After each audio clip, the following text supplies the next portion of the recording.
And so when you're teaching people how to love each other, one of the things you're always monitoring is, are they connected, essentially attached?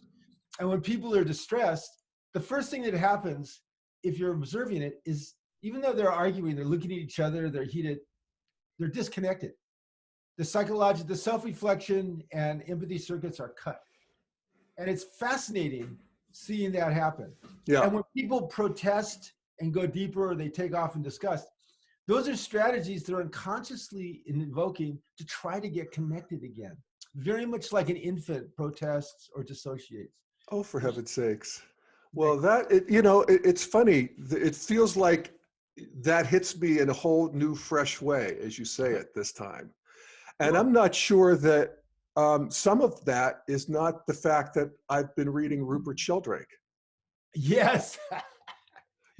Which is the topic of our talk today. Yes, it is. And it's, one of my listeners, John Bartlett, suggested that I check him out. I've heard his name for years, but I never really read or looked into Sheldrake very much. And what I love is that he is explaining and from a scientific point of view, and he's Cambridge and Harvard and all kinds of accolades and that sort of thing, but he's a non-materialist. Yeah. And so his thesis is that mind is bigger than brain. We're not contained by this meat. There are morphic fields, which I've used that term, but to have him explain it is just so rich and makes me feel like there's just, like what you were just talking about, attachment, that there's just actually that liquid space, I often think of it, between us, that is real. And the realer it gets, the better. You know what I mean? And we have attractor states, probably. So what's a morphic field?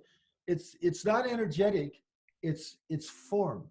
It's a form which in the morphic field, which is within and around whoever it is they're doing it, inside yourself or with us, where we're drawn to certain states with each other or with ourselves. That's the attractor state. And if we can't go one way, we'll find another way. And that's what Waddington called sharrods, those channels to the attractor state. And the fascinating thing to me around that is there are healthy and unhealthy attractor states. I've been talking forever about defensive states. Well, they protected us. They were healthy when we were 3 or 4 or 5 or 6 or 7. They're not now, but they're still there. Right. And couples who have a history together will have attractor states that they enter of distress that they practiced a lot. There's a field there with an attractor state, and they're trying. As they're trying to love each other, they're also trying to get to that place of being pissed off at each other and be disconnected. And it's totally confusing. And so understanding that in psychotherapy helps, because what you're doing is kind of a chiropractic adjustment. You're creating a new intersubjective state, a new morphic field of, if it's an individual, this is you thriving. I believe it. I see it. I feel it. Now you're feeling it and seeing it with me. We're co-creating that. And we strengthen it during the session, and then hopefully you strengthen it at home. That's still not as deep a gravity well, so to speak, as I'm worthless and, I deserve, nothing. Right. Yeah. But the more you practice it, the deeper it gets. And at a certain point, once it's a thing, once you can actually get into I'm a worthwhile person, you can create ceremonies of transition from the negative attractors, the destructive ones, to the positive ones. And that essentially is almost every trauma treatment there is, are those ceremonies of transition from a negative disconnected state, disconnected from ourselves or other people, to a positive connected state. And if we practice those, then our unconscious, our shadow self, will start doing it for us. Yeah. And that unconscious development, that's where I slightly disagree with Chad in terms of my understanding of shadow, but not that much. I mean, my understanding is really broad, and Ken disagrees with me, so Chad agrees more with Ken. Well, we're all just sort of working our way forward here. That's right. But one of the things that I'm stuck on that you said is that this is not at least all or necessarily energetic, that there's actually, I'm thinking, an upper left component, quadrant-wise. Yes. It's just our interior state, non-material reality. Yeah. Yeah. So let that sink in, because that's what it is. And these are these states, and they don't have any known material quality, but they are active between us.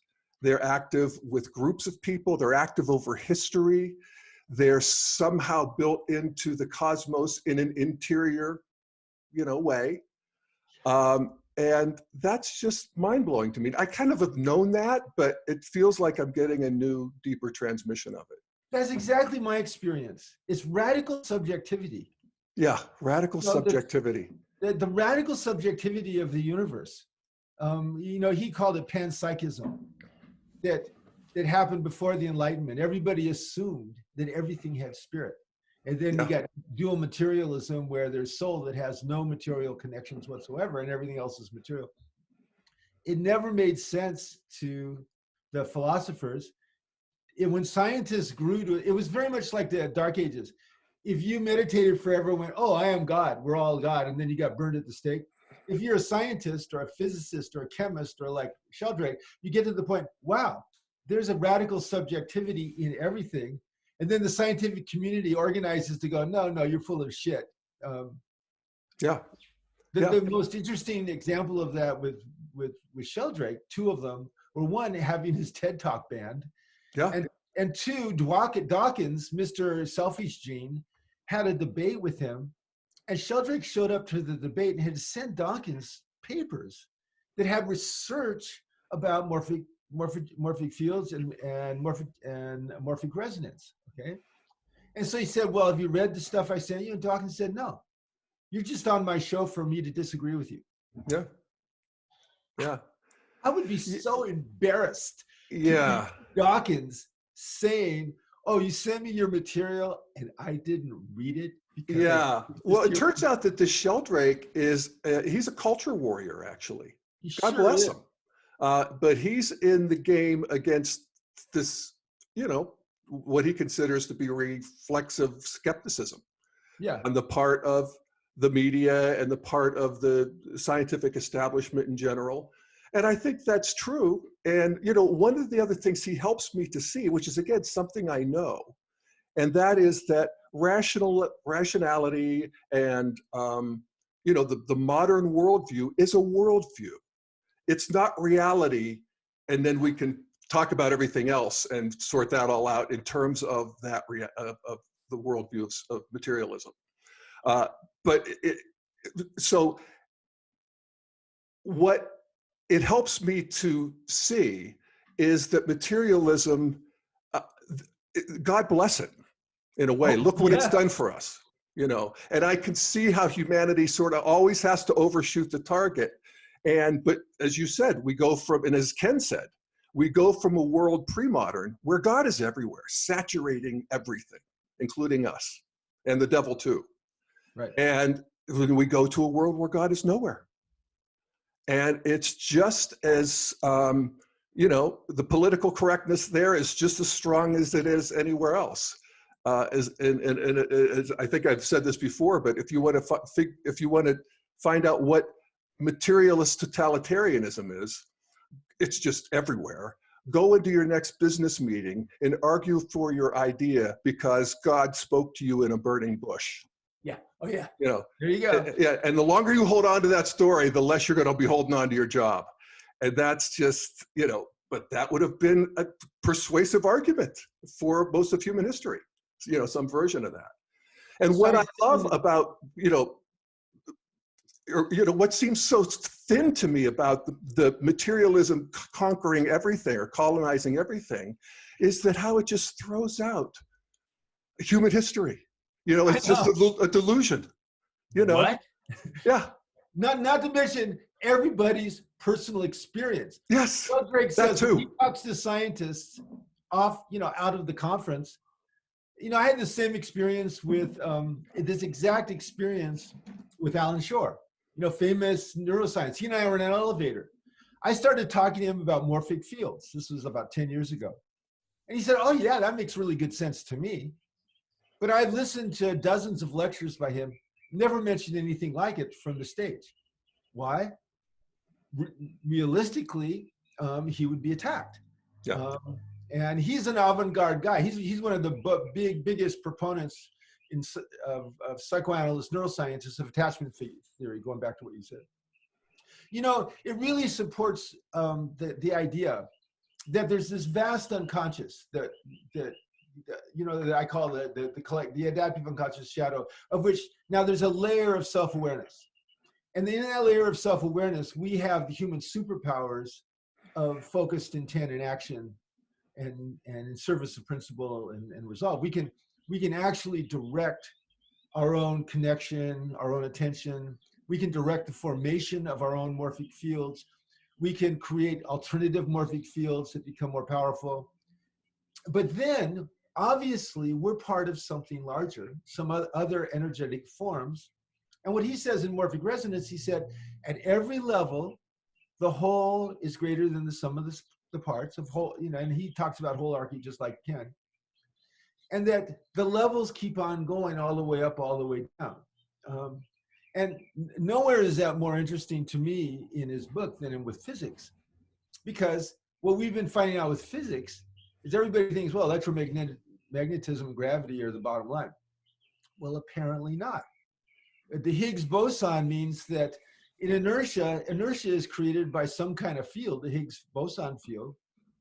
He actually, a lot of physicists say there's a quintessence field out of which dark matter and dark energy arises.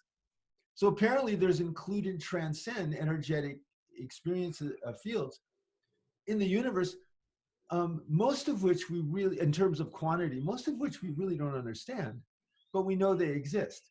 You know, 73% of the universe is dark energy and 23% dark matter. And as the universe expands, there's more dark energy and dark matter because dark energy is equally distributed. Okay, that goes against the second law of thermodynamics. So local physics now changes on a cosmic level. And this gets back to this whole thing about the laws of physics aren't fixed. And this is what Ken says, they're habits. And I think Ken, he had a similar awakening that Ken did. It blew his mind, reorganized his understanding of the universe. He had a system that he could apply to all these questions that he's raised. And we're talking about Rupert Sheldrake we're also talking about Ken Wilber. Yeah, so keep going. That they had similar awakenings that then gave them a mission where the rest of their careers, you see both of them doing the same thing. Ken explaining the universe and exploring the universe through the integral epistemology, the meta theory. Sheldrake explaining the universe and exploring it through the concept of morphic resonance and morphic fields. Both of them, very, very similar, of course. Yep. But and both are mystics. Both mystics. You know, I was looking at Sheldrake's website. His new book is all about, you know, spiritual. You know, I'm just scratching the surface with this guy, but you could see, you know, just the problem. I mean, I guess modernity had to wring all of the spiritual horseshit out of the system. You know, nobody, like a wet rag. Yeah, and nobody can make claims without evidence, and extraordinary claims need extraordinary evidence, and I get that, and I'm thank God for that. But it's time to broaden here, and you know, Sheldrake claims to have evidence that is just rejected by the skeptics, and again, he's in the game as a culture warrior in a way I don't feel called to. But, you know, I've always argued for what Sheldrake's talking about more from a spiritual perspective. It's like, me too. And psychotherapy too. Yeah, exactly. It's just that, you know, there's a spiritual tradition. I've experienced it. I always had the sort of Carl Jung thing that I don't believe in God, I know God. Yeah. You know, I didn't always. I went through my militant atheist phase too. But, you know, at some point you just get it or you don't. And then it just, in getting it, just illuminates your life so much. It just brings so much clarity and life force to your life that you wouldn't give it away. You can't be talked out of it. And which is why when I just read Sam Harris's Free Will. And oh yeah, it just sucks all the life out of the cosmos. I I mean, know, I'm I really sorry. have a problem with it. And I mean, no offense. I mean, he's contributing and he's teaching. I love him. And one thing I like about teaching in Brazil is I speak from God all the time, and they love it. Everybody has their own felt experience. We go there. The other world is something everybody is comfortable with. We do other world experiences. They're fine with it. When I'm talking about feeling God's pleasure when I'm doing the work, everybody knows what there's no, it's just a very different, very more psychotherapy in Brazil has no problem with the spiritual stuff. And so I'm kind of a natural fit I can see why they like my stuff so much. Yeah. We're kind of, I'm a natural fit over there. Yeah. Well, I think that's arising I think there's a challenge to materialism that is really gaining a lot of force, even in the mainstream culture.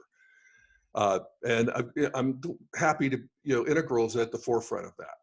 Yeah, as it has the been. The idea of, there's an interior 2 quadrants that are part of reality that materialism misses. Right. So what? Hold on for a second. Okay. Somebody's doing a construction project next door. Well, how dare they? I apologize, Jeff. You'll have to edit this out. All good. And it's funny when Ken is dismissed sometimes in critiques, it's because he has too much of a spiritual orientation. And I think one of the things that happens is Ken talks a lot about spirit because that's what's been underemphasized in the world. Yeah. And, and talks about the intersubjective influencing us. The whole concept of every social holon is larger than the sum of its parts and is guided by a morphic field. It has attractor states and desires to go to those attractor states. There is a Black woman, I forget her name, who went to a Trump rally, and she reported on it. And I found it utterly fascinating what she said. She said, first of all, everybody went out of their way to be nice to her. I mean, really nice. We're not racist. Second of all, it wasn't poor people. That it was a lot of people with good cars. She looked in the parking lot and says, well, there's a lot of new trucks and SUVs here. Thirdly, she said, they really helped Trump talk. That he would be kind of faltering and somebody in the audience would say, lock her up, and he'd start talking about Hillary. And somebody else would say, the border wall, and he'd start talking about the border wall. That they were there basically reassuring themselves, we're nice, amber people, and we really understand what other people don't understand. That we're being threatened. And that the progressives don't really get us. They despise us, and they don't realize we're being threatened. And it reminded me what my conformist cousin once said. He said, when I was talking to him about something and I was too persuasive, he said, I understand us now, Keith. I said, oh, really? He said, I'm a realist and you're an idealist. And I thought, okay, that's how you can effectively dismiss any data that comes from me. And that comes from what Bina and Suzanne, Bina Sharma and Suzanne Cook-Ruder call the 3.5 level of development. The level right between 3 and 4, where you think you're a scientist, but you have such confirmation bias that you're using your intelligence to block new data. Mm-hmm. And I think that's where pathological orange shows up and also becomes gullible orange. Yeah. And I think there's fields associated with that are accessed by the groups and by leaders in the group, depending upon what they're promoting. Well, I think we've just witnessed a stunning example of a morphic field happening in real time, which was Joe Biden after South Carolina. I was thinking the same thing when I was listening to you and Terry and Diane talk. I was thinking, that just happened overnight. Yeah. No, there was an organization of the mind of the people who vote the Democratic primary, however you want to define them, that where it all just made sense. It was all came clear. It's the thing to do. And not only did that happen, it happened in spades. Yeah. And so that's, this helps explain that because there's a field and it's not energetic. It also is energetic.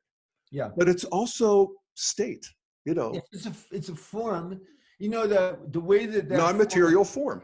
So non-material form that influences quantum fields and electromagnetic fields, the form. It's, it's very similar. There's that famous speech from Roosevelt. The only thing we have is fear itself. That Colbert is always parodying. The only thing we have to fear is fear itself. Fear itself. Okay, so right after World War II, and now right after Pearl Harbor, there was a coalescence of a isolationist America at that point. We got to do something about all this, and there was a sudden change. And I have a feeling that a lot of people, when Biden showed a little bit, they went, okay, we really feel, this is progressives now, we feel an existential threat. And now the field formed, and we got our guy. I think Biden is gonna go through for that reason. I'm keeping my fingers crossed behind my back and toes. But yes, go Joe, go. I'm all in. Yeah. I know, God. I know. Well, we got to go with the guy we got here, and it looks like that. And I think part of it was that the sort of, again, this psychic morphic field of it's inevitable for Bernie.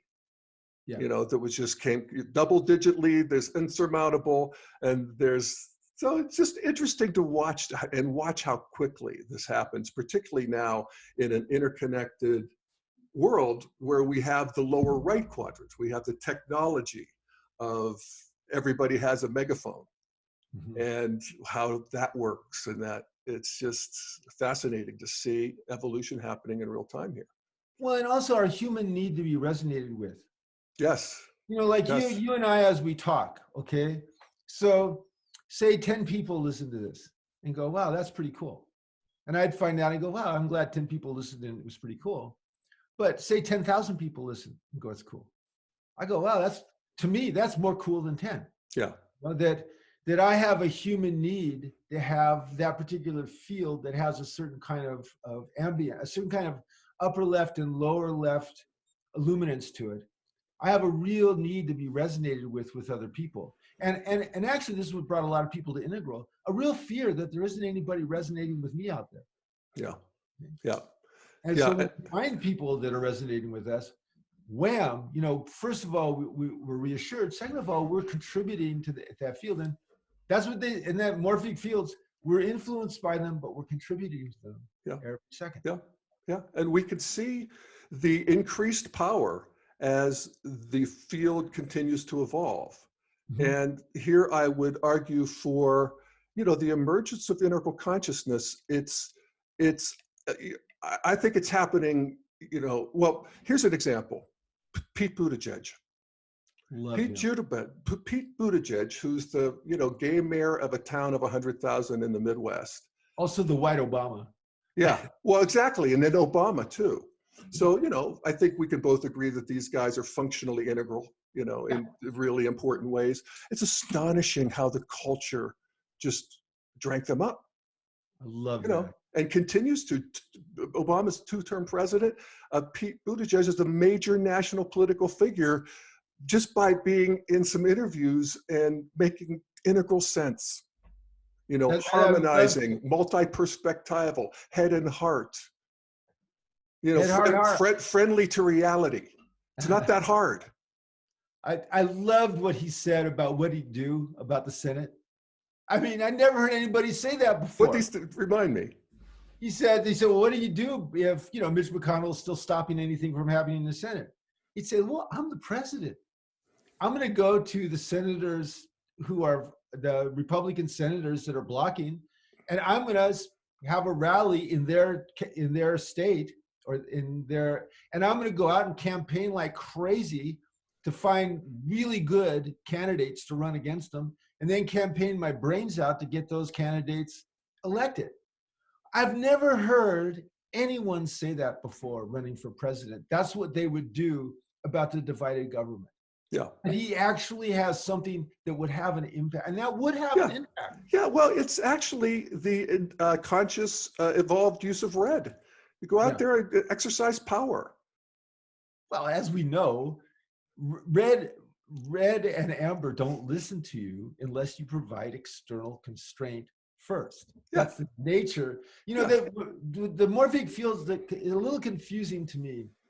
That there are fields of morphic resonance that are destructive fields, and I think the way that it works is you have to objectify other people to do it.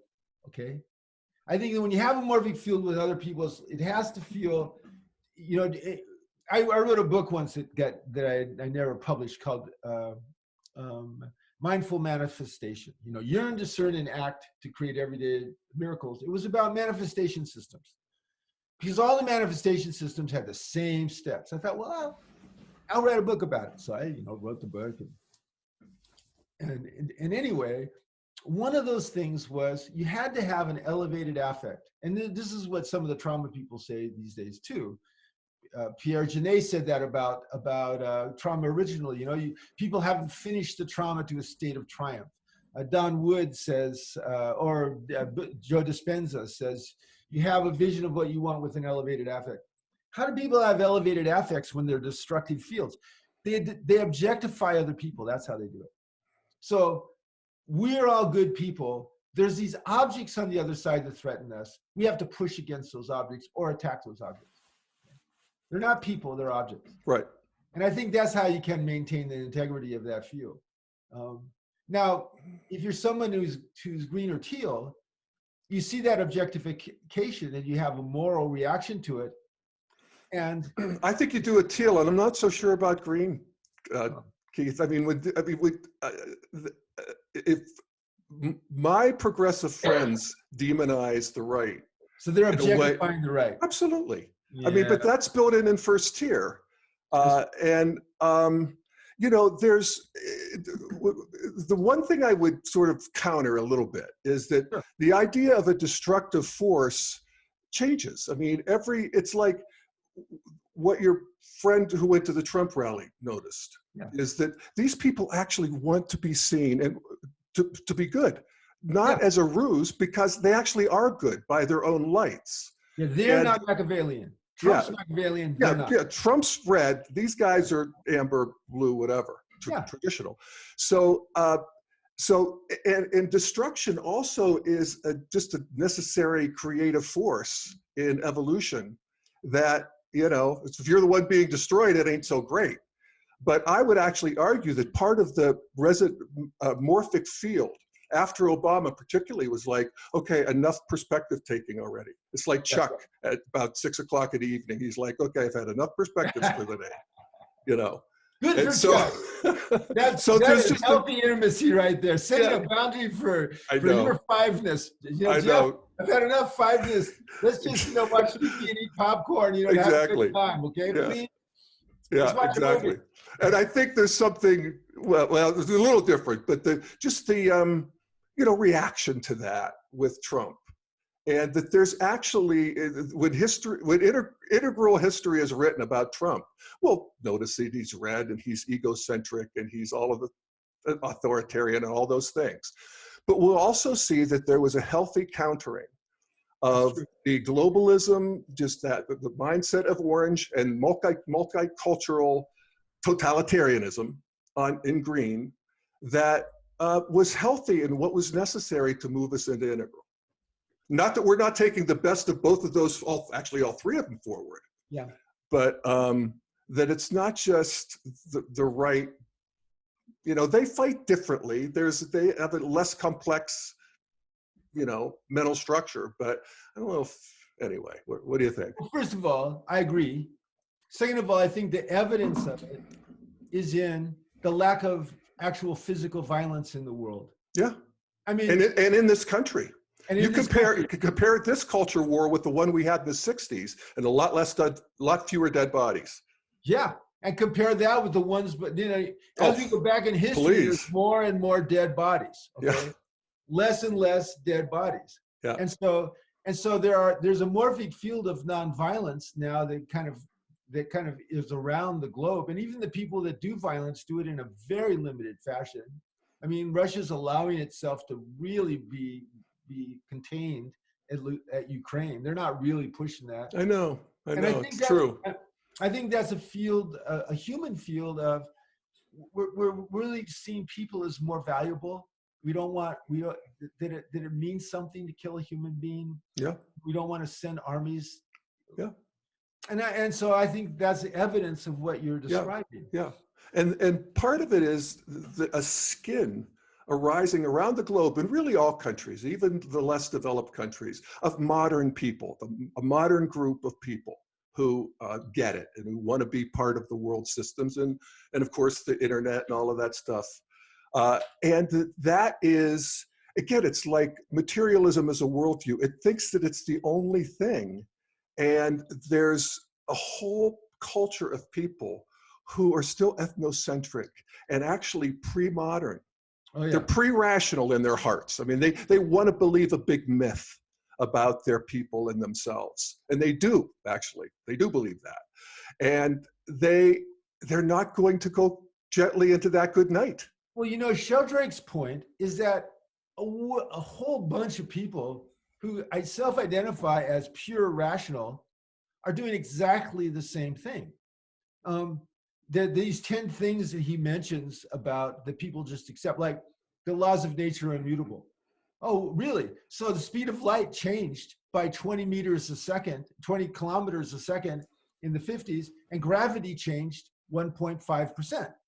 Well, I guess it's not immutable. I guess there's something weird going on. There's no evidence that we can find specific memories in the brain. Lots of evidence that there's fields, transtemporal fields, that are accessed through switching centers in our brain, and that we change those fields when we change memories. Because a lot of evidence about changing memories. Almost all trauma work involves reactivating memories in a felt way, and then reconsolidating them in a way that's more integrated. I mean, and you think that's happening outside the brain and body of the person being treated? I think that there's a credible case being made by Sheldrake for an alternative explanation, since we can't find a place in the brain where there are specific memories. We can find places in the brain that are associated with different sense organs. We can find places in the brain associated with trauma. Can't find a place in the brain associated with specific memories. And also, there's a lot of evidence that perception is bidirectional. Sheldrake did a lot of research with this. People know when they're being stared at. So that means that when you're looking at something, you're not just receiving, you're projecting. What are you projecting? Okay, what is that? I mean, what energy is that? Why can we rely on again and again and again? They did it with closed circuit TV. 55% of the time people knew when they were being stared at. That is way statistically significant. That's 1 in a million statistically significant. That's not like the 5% level. So there are things happening that we don't understand that suggest energetic relationships between consciousness, that consciousness knows consciousness and feels it. Yeah. And that we affect what we perceive. Animals feel it when we look at them. Yeah. Well, I love that he wrote a book on animals. Yeah. Dogs that know when your masters are coming home. Dogs that know when their masters are coming home. Yes. And, every dog owner has that experience of, when it's Chuck, they act different way before he gets here. And they don't know when he's going to get there. Yeah. No, it's really an amazing thing. And what I love about it is that, when we think of integral consciousness as taking the best of the previous 6 memes, or however you want to slice and dice it, yeah, there's actually, in the animal nature, this liquid space is just really evident because there's not a lot of layers laid on top of it.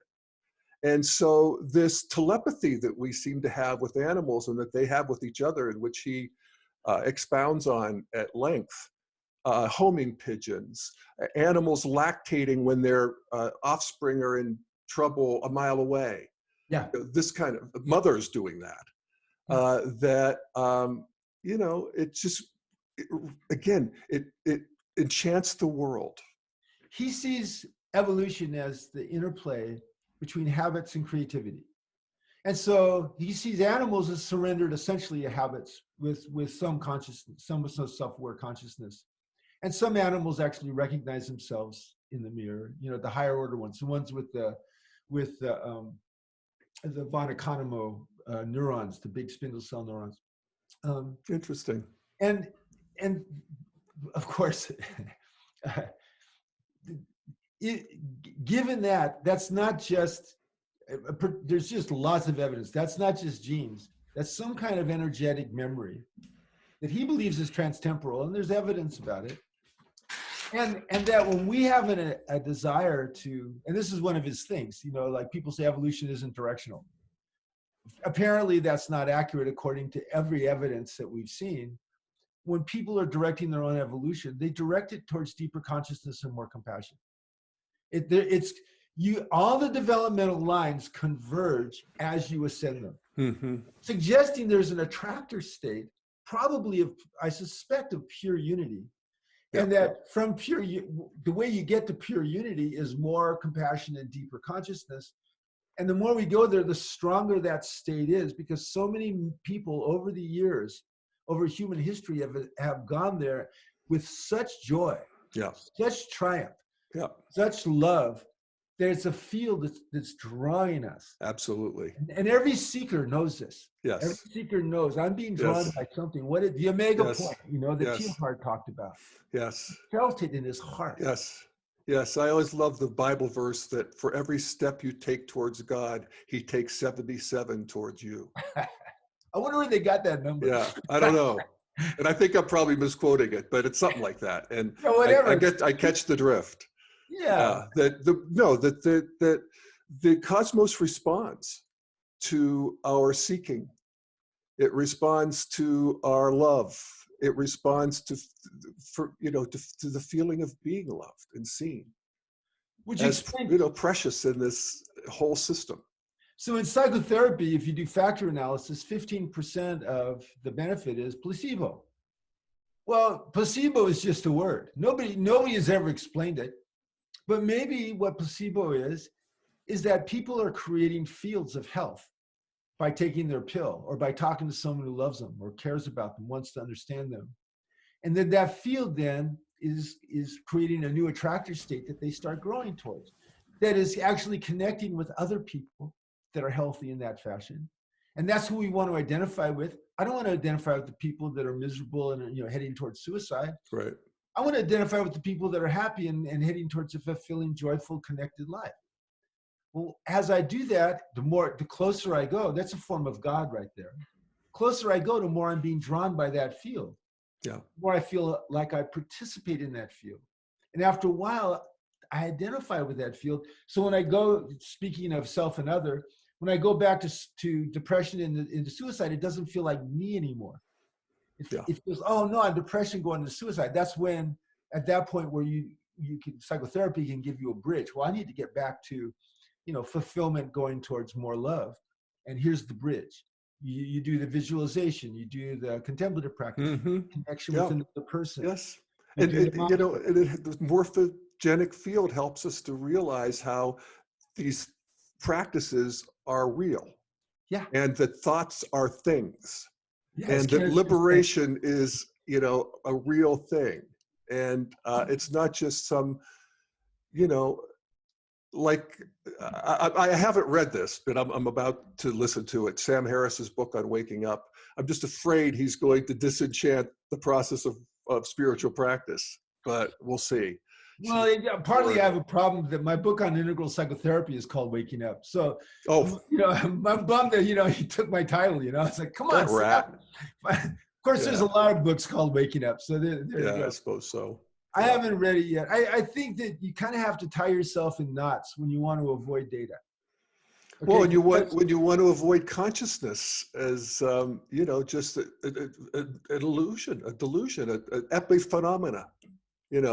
What a waste. Jesus. And also, there's so much data to the contrary. It's like Dawkins not reading those papers from Sheldrake. One thing that integral does for us is it creates a radical openness. And the radical openness isn't just means we receive everything. The radical openness is we notice things like me getting irritated at Sam for using the same title as my book. And I know when I do that, that I'm more likely to be dismissive because I have that little competitive thing. These days, that makes me more likely to check out Waking Up and his book and read it, because I know that resistance is Keith's ego resisting new data for egoic reasons. I know. I mean, it's the sort of the booby prize when you really think it through. Of course. You know, holding on to, you know, one of my therapists used to say, holding on to my precious turd. It's mine. Yeah, I've had it forever. Yeah. But no, actually this kind of resistance and having a reaction is a sign to look closer, not to, you know, defend. And it's not always easy, and I don't always do it, but at least I know that that's the way to go. Well, I think one of the things that integral psychotherapy does is the understanding that development and seeking and everything is a lifelong process of personal evolution. I was talking to a guy who's a famous teacher in this area, and about something that he was dealing with, some personal thing where he was kind of resisting going to the next level. And I said, in this era, in this age, you can't be a teacher who coasts. You can't be like a Trump who says, my teaching is so great that I can rationalize, me, screwing up in other areas, or a Maharishi, or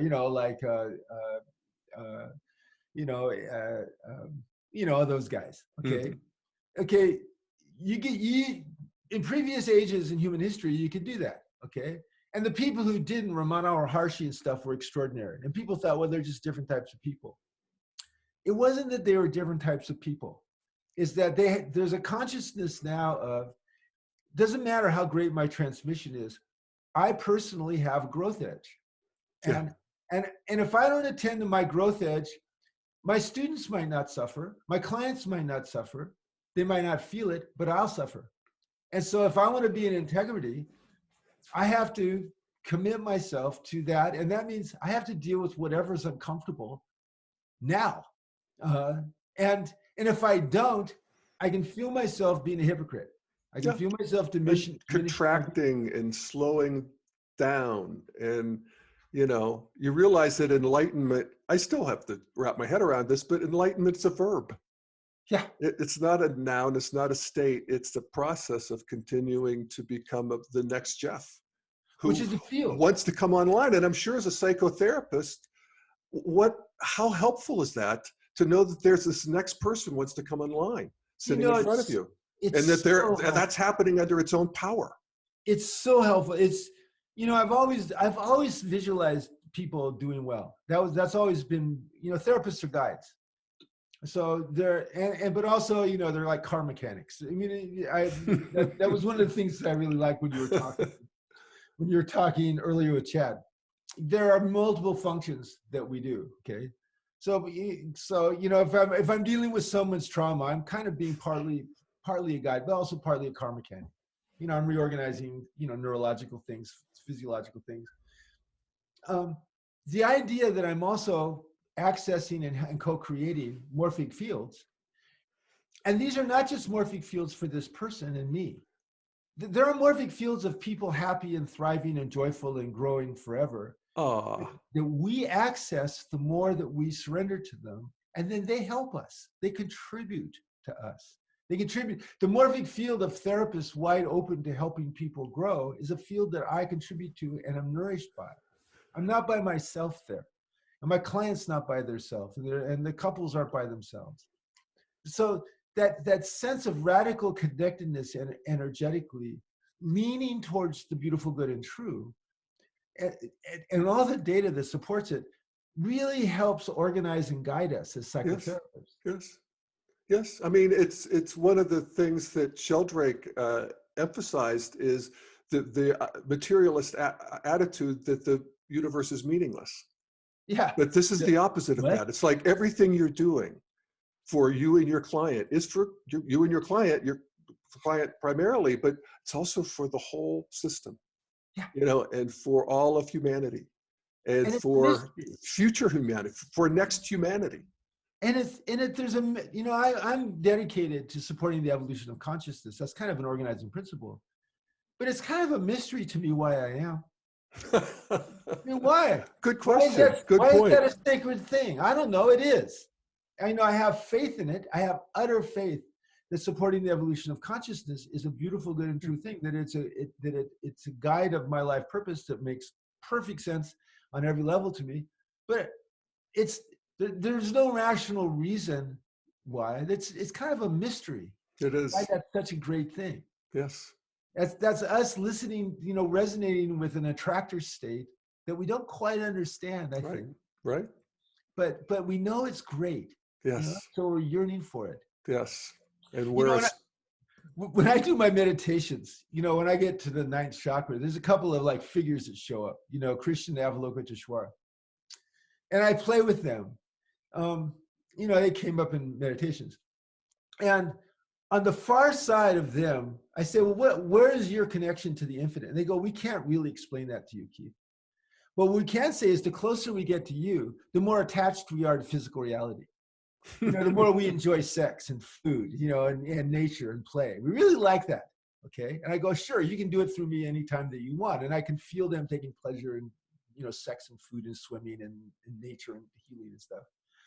But then there's this other side of them that's connected to some mystery that they understand and they guide me from. But they basically let me know your consciousness cannot comprehend this, but you can be influenced by it.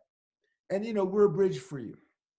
And why are we a bridge for you? Well, it's not because our names were originally Krishna and Avalokiteshvara. I don't know where they came from, but those are names I gave them because they're fields, they're energy that I'm resonating with. And the only way that I can understand them is then when they take form as some kind of individual consciousness. Beyond that, I'm sure they lose that, but they're real. They're not like, I'm not making them up. Or Right. if I am, my relationship with them is like my relationship with you at this point. Yeah. Well, hallelujah. Hallelujah. That's beautifully said and transmitted, and it's just a wonderful example of how moving from materialism does not mean going back to great mythic, religions and doctrines Yeah, and right. dogmas. It's about the felt experience of, opening to the enchantment of the world. Joseph Campbell said that. He said, if you take all the myths as metaphors, in other words, people felt spirit and they felt the archetype. Yes. They felt them and they knew they were real. And so what they did is they projected themselves into them. And then what they saw was what they projected, and it created a form of giants and the hero's journey and the monsters and the. Okay, if you understand that those are metaphor for real phenomena that we can't understand except through metaphor, but that we can feel and that we yearn for. If you accept that, then the myths guide us. Yes. And Jung kind of did the same thing. Yes. Yeah. Yeah. And instead of explaining them away as a delusion, evolutionarily potent because it helped us to form larger group bonds. Yeah, right. Jesus Christ. No, that's true, but I mean, it's true, of course, but it's half the story at best. Well, if you look back probably at your education, you and I had great educations. I mean, I think. I mean, I had a lot of young teachers. I had a lot of new schools. It was back at a time when there were a lot of skills that you had to learn: critical analysis, science, grammar, all that kind of stuff. I look back at all those experiences. The thing that bothered me about it is at the time, and I look back and I see why when I was a teenager I rebelled against it, went crazy. It was a field of scientific materialism. My father was a biology teacher. I mean, it was like there's no spirit, Keith. Right. If you all this stuff, there's no spirit. There's fiction. It was kind of like dual materialism. There's fiction, and then there's reality. Okay? And so, if you're going to read a book like anything, like Dune, that's just fiction. That's not reflecting anything that's happening here. And I went, God damn it, it just doesn't feel right. It doesn't make any sense whatsoever to me. And what martial arts did for me is gave me a way, an opening where I could get through that into something else. Because martial arts said, all that stuff is bullshit. You can have superpowers. And, you know, then I trained with people who had superpowers. I went, Yeah. okay. And it was obvious. It was in the right-hand quadrants. It was actually happening in material form. I can see those superpowers and they're teachable. Yeah. Okay. And so what do? Well, you got to meditate before you work out. Okay. You got to do all these things endlessly. Okay. You got to have a certain consciousness. Okay. You know, you got to have radical openness to new stuff. Okay. Well, when I started doing psychotherapy and studying, those things kind of led me into, okay, these things are missing from my classes and from the books, but I can see them there. And then that guided me to other stuff. And I think one great thing about this age is that there's less of a jump for that. You know, people can listen to you and me talk or read other books and so on. Or we can talk, Sam Harris, hopefully maybe, you know, read the book and let's have the three of us talk. Yeah, I think we should actually read it and talk about it. But yeah, I'll do that. Yeah, okay. that's a deal. Okay. Yeah. Yeah. Well, I was just going to say, it's interesting to hear your trajectory through, because anytime I hear somebody's story through basically some version of losing your religion, at least in the way that we were taught it, and you go into martial arts. I just went into hardcore atheism, you know, so I was out there, you know, pounding the pavement for atheists. And I do think that, you know, where we can place materialism is, you know, first of all, or again, to repeat, what great fruits it brought to us in terms of the material world. But also that there is a, that it's basically the collective experience of losing our religion that probably humanity had to go through and still has to go through in many ways, that it just lets us be friendlier to the process instead of having the idea that just shouldn't be happening, you know. You know, developmentally, if you watch an infant grow, when the infant stops crawling and starts to stand, or when the infant starts to talk, there's a disorganization of their previous way of being, but they haven't reorganized to another one yet. And when that happens, the kid's irritable. They're kind of pissed off. They're kind of I see where you're going here. They're uncomfortable. They haven't, the other way isn't working. This is Thomas Kuhn, you know, the structure of scientific revolutions. They're not comfortable yet, but they're reaching for that paradigm that fits better. Right. Walking fits better. Talking fits better. Theory of mind fits better. You know, like concrete operational so on. And I think we're in it, and you know, maybe that's the whole thing about 10%. Yeah. Maybe when 10% of the population is integral, maybe there's a field that's robust enough that it starts really sucking in exit green people. Yeah, you know, I think it's real close in, you know, at the leading edge at least. Mm-hmm. I think Obama and Pete are my two examples I'm going to hold on to, and you know, and just where I see it all over the place. I mean, they haven't heard of integral, but they are tired of the same old left-right arguments and, you know, the polarity that exists. So, well, I'm very struck by how good people are when I talk to them. Yes, absolutely. And when I balance that against my reflective anger at the super conservative agenda, I go, there's me objectifying. There I'm just doing it. I feel generic anger. I'm not dealing with them as human beings. And it's fascinating to see it rise in me. That you know, that too. Anger and that red thing. I want to. Me too. And you know, I do know they need external constraint, but I also know that it has to be compassionate and democratic. Yeah. I just like in psychotherapy, you know, I'll be working with, and I see it most in couples. Couples are really cruel to each other when they get into their stuff. I mean, they're cruel, Jeff. they say really mean things. Oh, I mean, they just, they're just being nasty to each other. They're trying not to be, and they are. Okay. And it's not because they're cruel, mean, sadistic people. Those people hardly ever make it in my office, and they don't stay in therapy. right. I mean, it's like, if you're a real, why would I be here? if you're a real psychopath, what is Right. your motivation? Come see Keith unless it's court ordered. And I Right. don't pick anybody who's court ordered. Yeah, Okay? fair enough. Okay. And so they're caught up in that, not wanting to do it. And so as I see that, and I see that inside they're doing that, basically trying to be loved by being cruel. I know. But that's just all of us. And so I have the great thing about being a therapist is I have the contract. You cannot do that. You have to stop being cruel. And now you have to understand there's a deeper message that you're trying to give. That's not a cruel message. It's a request for love that is being couched in an attack, sometimes a vile attack. Yeah. And now you need to apologize for that vile attack. But look, let's go with the request for love. Let's see if that can create something. Yeah. And quite often it can. Yeah. And then it happens. It's there. There's this little new state, little, delicate little morphic field. It lasts maybe a minute or two. And then somebody says something and bam, they go back to the old attractor state, back to cruelty. And a lot of therapy is like catching that with couples anyway, catching that and then making the adjustment, teaching. Yeah. Because otherwise you're going to be feeding the cruel morphic field.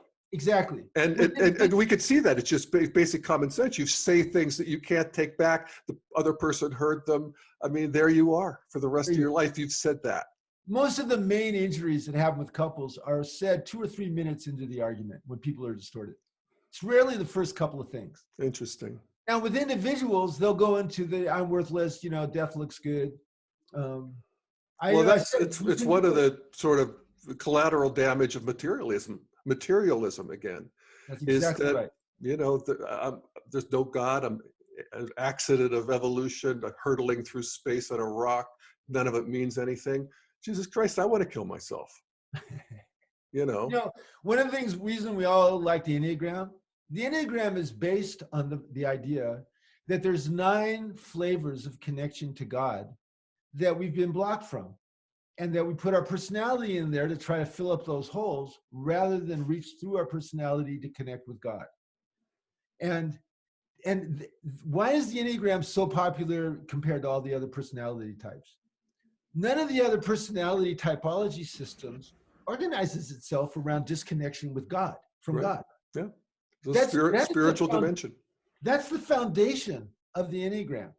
I'm an Enneatype 6. Holy faith and holy strength are the connections to God that I've been looking for my entire life. And the more that I have my connections to holy faith and holy strength, the more everything makes sense and the less Keith's personality makes decisions. And the more God makes decisions through Keith. Just like it's holy truth for an 8 and it's holy omniscience for a 5. That's me. That's huge, yeah. Holy omniscient. I want to be wholly omniscient. But no, the Enneagram is just, magical. It has spiritual potency for sure. And there's fields associated not just with our type, but with the highest functioning of our type connected to God. Yeah. Okay, so once we have a few touches with that field, we can reach to that field. That creates an attractor state. Remember, when we can surrender to an attractor state, our unconscious, our adaptive unconscious, our shadow self is now organized to find a way there. If we can't find one way, we'll find another way. If this therapist doesn't work, I'll try this practice. If this intuitive practice doesn't work, I'll try this. Because I felt it there. I'm feeling for it. And if I'm organized that way, I can direct we're the only people that can do this. I can direct, humans, we can direct our consciousness towards it.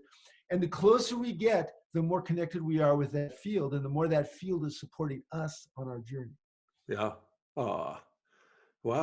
That's beautiful testimonial. And again, with this Rupert Sheldrake, I feel like I've stumbled onto a vein of gold. And Yeah, me too.